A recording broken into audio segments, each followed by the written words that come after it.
আমি এখন শুক্তো বানাবো, তো আপনাদেরকে দেখাবো শুক্তো কীভাবে বানাতে হয়। তার জন্য কড়াই আমি বসিয়ে দিয়েছি। কড়াইটা পুরো গরম হলে পরে তার মাঝে আমি বড়িগুলো আছে, এই বড়িগুলো আমি জাস্ট সটে করে নেব। আমি তেলে ভাজবো না, জাস্ট এমনি সটে করে নেব, কারণ বড়ির মধ্যে অনেক তেল লাগে, তার জন্য আমি তেলে ভাজবো না, জাস্ট এমনি সটে করে নেব শুকনো কড়াইতে, তেল ছাড়া। একটু লাল লাল করে হলে পরে দেখুন কালারটা চেঞ্জ হয়ে এসছে, একটু ডার্ক কালার হলে পরে আমি তুলে নেব। এখন আমি এগুলো তুলে নেব, এগুলো হয়ে গেছে।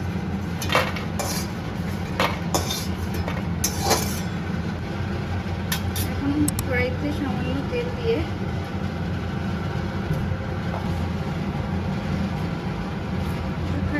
রাঁধুনি ফোড়নে দেবো,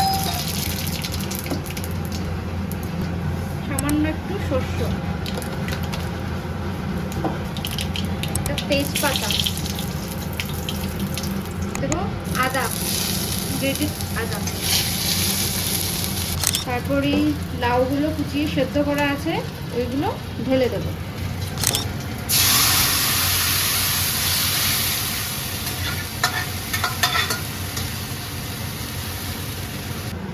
তার মধ্যে কিছুটা পরিমাণ নুন, स्वाद अनुसार, কিছুটা পরিমাণ হলুদ গুঁড়ো, পরিমাণ অল্প শুক্তো গুঁড়ো দেবো। শুক্তো মশলা কিনতে পাওয়া যায়, সানরাইজের শুক্তো মশলা ইউজ করছি। নাড়িয়ে চাড়িয়ে এখন গাজর, গ্রেট করা গাজরের মধ্যে কিছু দিয়ে দেবো।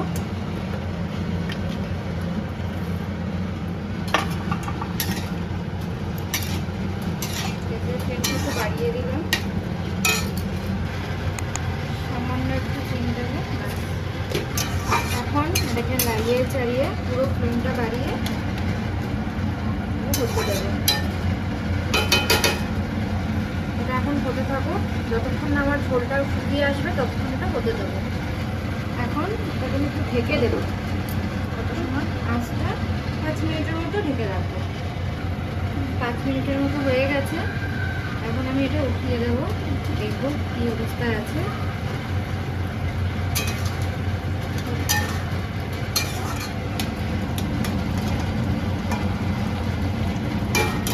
এখন আমি বড়িগুলো দিয়ে দেবো।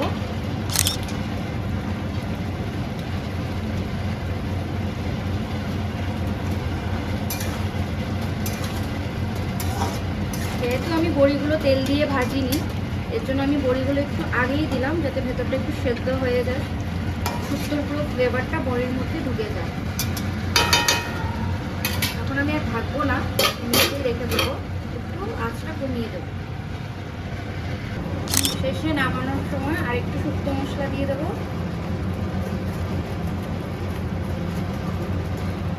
তারপর একটু ঘি দিয়ে দেবো, বেশি না দিয়ে দিলাম।